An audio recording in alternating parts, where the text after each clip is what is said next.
Father Son, this confession takes me back to the start of my career. We're in the summer of 2002, and I'm 23. I was a fledgling journalist, desperate for a job, and had somehow managed to land an interview for a coveted role at a top news agency. I'd bought a smart black trouser suit, and I was confident I could do the job. The downside was that the company in question was located in a tiny village in the middle of East Yorkshire, and at that point I hadn't yet passed my driving test. Nevertheless, I set off in good time, caught the train. Unfortunately, the trains only ran what seemed like once every couple of days, and I found myself in the village an hour before my interview was due to start. No problem, I thought I'll sit in the reception area, look through my notes, and do some last-minute prep.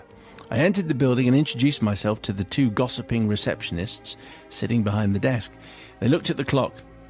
"You're really early," said one. "Well, I know, but I don't mind sitting here. I'll look through my notes." And they glanced at each other, and I sat down on the chair feeling unwelcome. A couple of minutes passed. I opened my folder, started reading. "You sure you don't want to go out for a walk or something?" says the other receptionist. "No, I'm fine, thanks," I said, and carried on. Another 30 seconds passed, that's all. "It's a long time to wait," said the first. I'm there basically chucking me out. Yeah. "I really think you should go into the village." I started to get annoyed. "I'm fine, really, thanks," I replied. This was starting to get awkward. When she mentioned it a third time, I began to get paranoid, decided to go for a walk after all. I didn't want to annoy the company before I'd even set foot in the door. So I gathered my belongings and went outside. It was a warm, dry day, and I had no idea where to go. I had no interest in the few shops the village had, so I just kept walking. After a while, I noticed that one of the pop socks I was wearing had a ladder in it. So I found a bench in a nearby park, sat down, and removed them. As I did so, a small man in his 40s came running over to me, pointing, and said the words that still haunt me today. "I've just painted that seat!" Oh, no. I froze. I didn't move for what seemed like forever, and I just stared at him wide-eyed. Then slowly I stood up and peeled myself from the bench. I could hear my suit separating from the freshly painted bench with a slurp. I looked round and saw that the entire back of my once black suit was now bright green. And then all hell broke loose. "OMG!" I yelled. Not that we did that in 2002. No. "There's no sign to say it's been painted. I've got an interview in 40 minutes. What am I supposed to do now?" I'm screaming. The man looked worried. He thought for a few seconds and then said...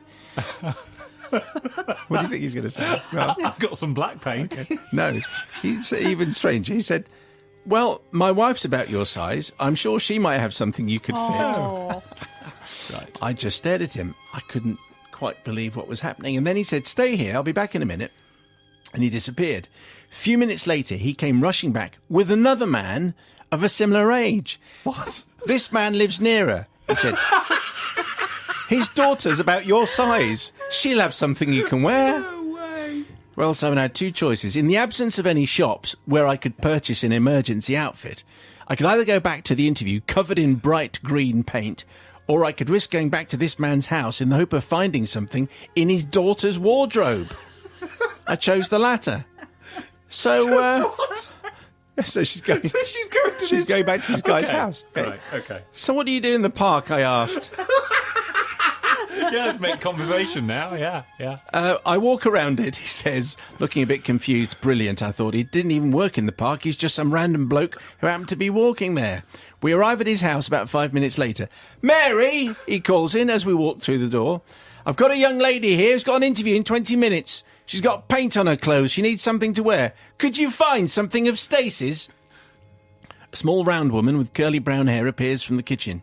She led me upstairs without question, as though this was a regular occurrence. This happens all the time. Yeah. The bedroom was a tip, with clothes everywhere. We've all got one of those. Mary starts pulling things out of the wardrobe and off the floor, trying to find something suitable. "She hasn't really got anything smart," she says. This is a waste of time. She's just pulled a pair of grey leggings out of the wardrobe.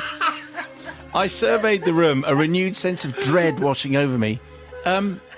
"How old is your daughter?" I asked hesitantly. 12, 12! replied God, Mary, she's 12! shaking her head at a small cropped top in a drawer. "Will this do?" "No, it's a cropped top." I felt like I was in a nightmare I couldn't get out of. Could be Royston Vasey, couldn't it? I couldn't for the life of me think how this scenario was going to end. Finally, Mary found a stretchy pair of black trousers, which were lurking in a screwed-up ball under the bed. I tried them on and miraculously they fitted, even if they didn't go with my smart jacket. I thanked Mary and ran back to the office. I was nearly hysterical by the time I burst into reception. I can't believe what's just happened! I blurted out to the receptionist and I told them the entire story. And as they were laughing at my misfortune, the interviewer walked through the door and said, "You're not here to have fun, you know. Shall we go up?" Anyway, I followed the interviewer up to the meeting room where another man was also sitting, and I proceeded to tell them both the story of how I came to be wearing mismatched clothes because I didn't want them to think this is how I usually dressed. Sadly, I think my fate was already sealed. Having had such a surreal experience and no chance to quietly compose myself, the 2-hour interview process was a total shambles, and unsurprisingly, I didn't get the job. So, Father Simon, I seek forgiveness from the man in the park and his family who tried to help me. I did later return the trousers by post, and also from the interviewers for completely wasting their time with a shambolic interview. A few weeks later, I did manage a successful interview, passed my driving test, and have managed 15 years without any more paint-related mishaps and going to men's houses to try on their daughters' clothes. 12. What a bizarre... Yeah, I mean, 12. She's 12. Oh, she's 12. Oh, right. I'm not 12.